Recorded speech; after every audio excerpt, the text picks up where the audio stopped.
Welcome to tonight's video on Class 1, Section 3.1, talking about exponential functions and logarithmic functions. In order to explain the exponential function f of x equals e to the x, we'll first talk about what is e. E is a natural number. It was invented by a man named Euler, and it's used for calculus, for compound interest problems like a equals pe to the rt. And what is specifically is e, you have to look at this function f of x equals 1 plus 1 over x to the x. If you put numbers in for x and see what you get for y, notice if you put 0 in, you get undefined. If you put 1 in, you get 2. If you put 2 in, you get 2.25. And if you keep putting numbers in, let's say you put 7 in, you'll get 2.5465. If you put it in this function here, you can use your calculator. If you put 1,000 in, you get 2.7169. If you put 10,000 in, you get 2.7181. And if you put 100,000 in, you put 2.718268. And if you notice, E is approximately 2.71828. So you notice as the bigger the numbers are that you put in for x, the smaller it goes up until you get to this number E. So E is defined as the limit of the function, and this function here, as x approaches infinity, meaning as x gets bigger, it's going to equal E. So E is the limit of this function as x gets bigger. So that is E by definition. All right, so we'll just review graphing the exponential function, f of x equals e dx. Remember the original points are 0, 1, and 1e. And remember there's a horizontal asymptote at y equals 0. So if we do our horizontal asymptote here at y equals 0, and notice at 0, 1, and at 1e, notice it's a J-shaped curve. That's f of x equals e to the x. The inverse of this is the natural logarithmic function, ln of x. And remember, inverses and their functions, the x's and y's switch. So the coordinates are 1, 0, e1, and there's a vertical asymptote at x equals 0.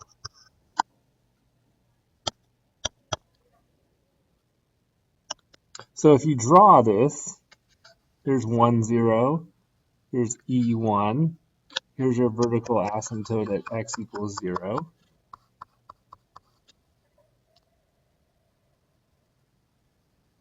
And notice it looks like that. Now, something to keep in mind is that inverses are also reflections across the line y equals x. If you draw a diagonal line here, y equals x, that is the line of symmetry for the function and its inverse.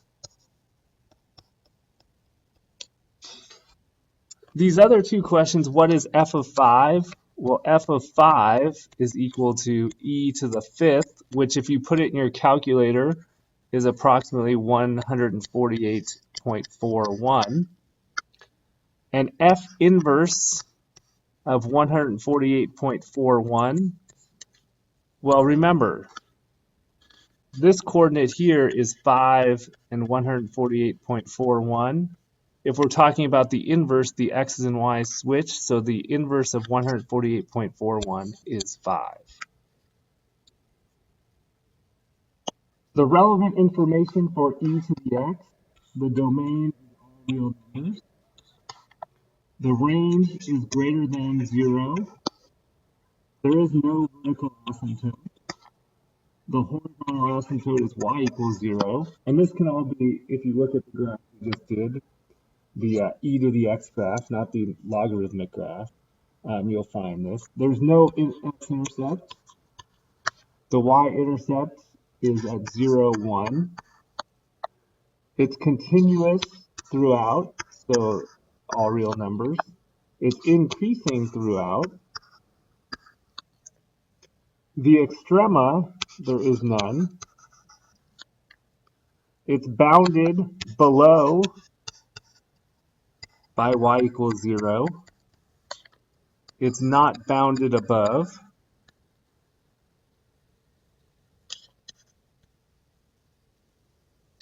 And the entire graph, I'll abbreviate EG, is not bounded.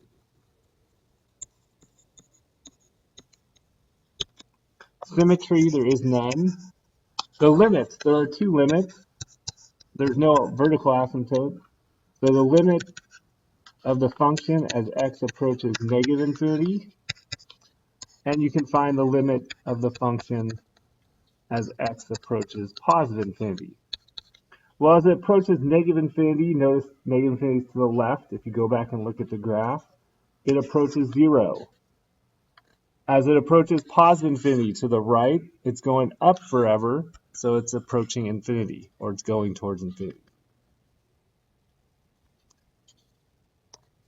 All right, this is just a reminder of what the correct order of transformations are, or is. Remember, the original points for the exponential function are 0, 1, and 1e, and there's a horizontal asymptote at y equals 0. And for the logarithmic function, the original points are e1, 1, 0, and there's a vertical asymptote at x equals 0. Now remember, any exponential function the exponential function can have any number as a base. For example, if it was 2 to the x. So if there's a number other than e as the base, then instead of 1e, it would just be 1 and whatever the base is, b. So that's something to keep in mind. And here I just reminded you of what the correct order of transformations is. One thing to keep in mind, and this is very important, the first thing you want to do is factor the number in front of the x. So for example, if I gave you a function f of x equals the absolute value of 2x minus 6, you would want to factor the 2 first. And then you do the transformations based upon that factored form. But keep that in mind. All right, a review of what of the exponential function and where the transformations are. The first thing that you look for is the C term, and that tells you if you have a horizontal shrink or stretch.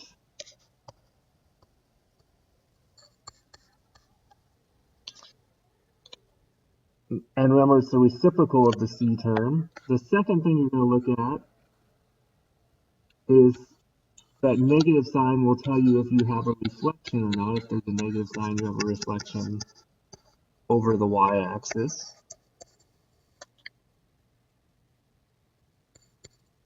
And remember, that's negative x. The third thing you're going to look for is that D inside the parentheses. That tells you if you have a horizontal shift to the right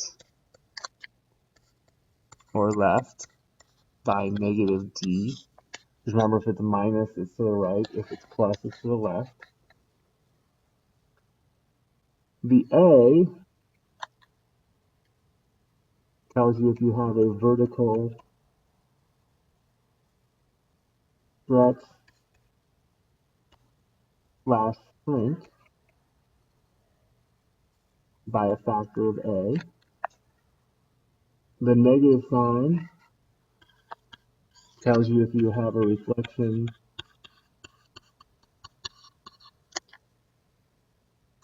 over the x-axis, because that would be negative y. And last but not least, the k term tells you if you have a vertical shift up or down. So that's where the transformations occur in this exponential function. All right, here's an example. First of all, the base function is f of x equals e to the x. Then, remember, you're going to factor the number in front of the x, so 3e, take out the negative 2, and you get x minus 4 plus 1. Remember, because you take out the negative 2, that makes it a positive x, and divide 8 by negative 2, and you get negative 4. So now the transformations. The first thing, there's a horizontal shrink. Remember, it's the reciprocal of this e term, so it's shrink by 1/2. 2, there's a reflection over the y-axis. 3, inside the parentheses, it's minus 4, so there's a horizontal shift. Right 4. 4, there's a number in front of the e, so that's a vertical stretch by 3. 5, there's no negative sign, so there is no reflection across the x. And 6, the plus 1 would give you a vertical shift up 1. Now, making your chart,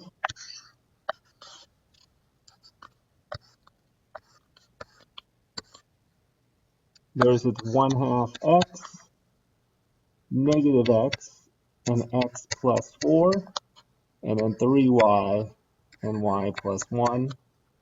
Your original points are 0, 1, 1e, and then the asymptote at y equals 0.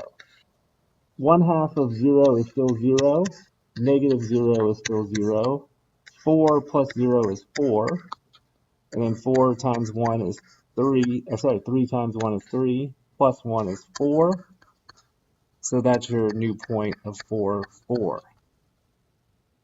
1/2 of 1 is 1/2, negative of 1/2 is negative 1/2, plus 4 is 3 and 1/2, which is also 7/2. E times 3 is 3e,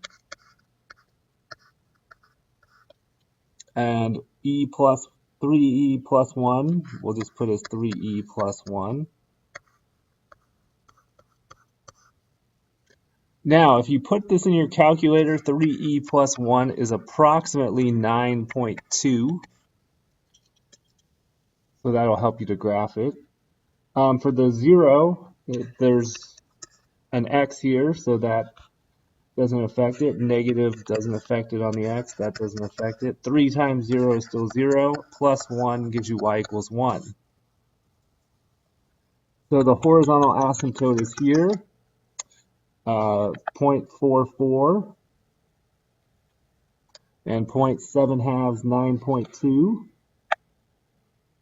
So 7/2 and 9.2 is up there. So it's kind of a backwards J or an L curve. It goes like that. All right, I hope this video helps.